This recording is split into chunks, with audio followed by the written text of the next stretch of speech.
Salut à tous, c'est Samuel. Dernière vidéo promise dans la licence Fairy Tail Fantasy par J. Scott Campbell. Je vous en ai fait quelques-unes, 5 ou 6, que vous trouverez si vous tapez Campbell dans le moteur de recherche. Vous aurez toutes les vidéos. Sinon, je vous les mets juste là. Vous aurez la playlist.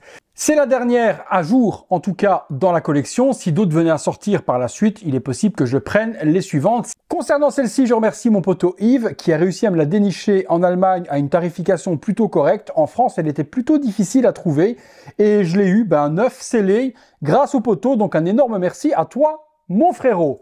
Il s'agit de la Fée Clochette, interprétée dans l'art de Campbell, toujours un petit peu sexy mais sans être vulgaire. C'est de la marque Sideshow. Visuel de la boîte, on a l'art de Campbell qui est représenté. La petite Fée Clochette est juste là. Des petits ornements sur le côté, une boussole sur l'arrière et on revient sur la même chose juste ici.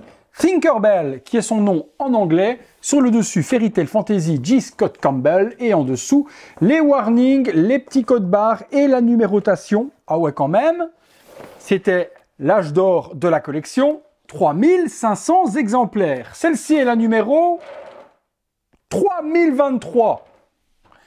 J'espère qu'elle ressemble encore à quelque chose après 3023 exemplaires et qu'elle n'a pas la tête de Captain Crochet. Allez, on ouvre.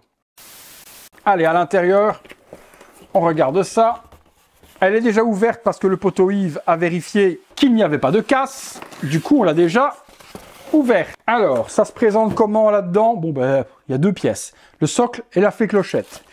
Ça va être assez vite torché. Et le socle, ça, c'est un emporte-pièce. Hein. Bon, allez, on y va. On sort tout ça. Ah, 3 pièces. J'ai dit des bêtises. Il y a la petite tête de Clochette qui est à part. Bon, à part. Je comprends pas trop pourquoi, mais bon. Alors, statue qui a fait pas mal polémique lorsqu'elle est sortie, non pas par rapport au wokisme, etc. ou autre, ça on a l'habitude, mais par rapport à la tête de la Fée Clochette, au niveau du bandage vert, il paraît que c'était pas super joliment fait. Ok, bon, mon exemplaire à moi souffre du même problème, le vert est mal peint, je le retoucherai, surtout là sur le côté de la mèche, on voit qu'il arrive et c'est peint un petit peu à l'arrache. Pour le visage, ça va. Juste le petit bandeau à retoucher. Bon, on va regarder ça ensemble. Je pose la belle pour le moment juste ici. La base en dessous, l'imitation logo Fairy Tail Fantasy. Et puis on a une boussole qui est reprise juste par-dessus avec une petite vitre, une vraie aiguille, un vrai décor. Qu'avons-nous tout autour? Une horloge, ici devant, et puis 2 énormes crocodiles qui viennent reprendre l'horloge dans leur gueule. À l'arrière, il y a la petite attache, comme si c'était une véritable boussole à transporter.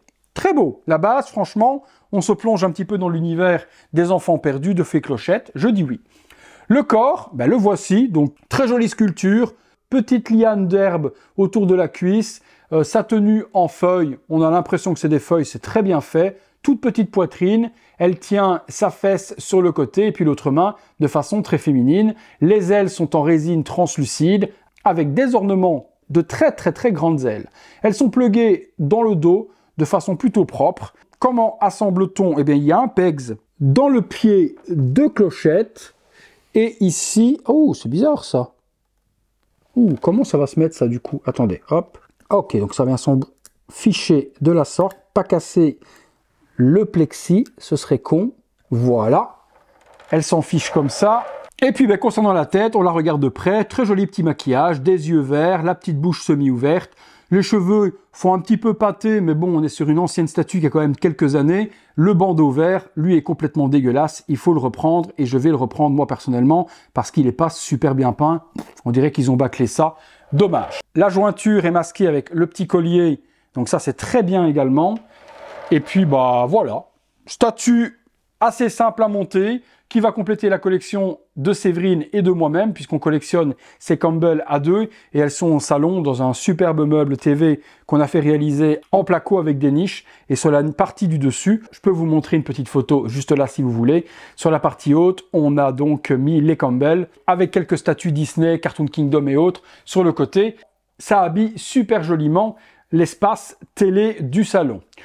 Voilà les amis, bien écoutez, vidéo ultra rapide, je pense qu'elle va faire même pas 5 minutes. J'espère que la vidéo vous a plu. Si vous ne la connaissiez pas, cherchez sur les sites des petites annonces, 3500 exemplaires, Je pense qu'à un moment ou à un autre, vous en verrez popper. Donc, mettez une recherche sur Le Bon Coin, sur eBay ou autre. La tarification, on était dans les alentours de 350, 400 € maximum, ce qui pour moi est très cher pour la petite réalisation.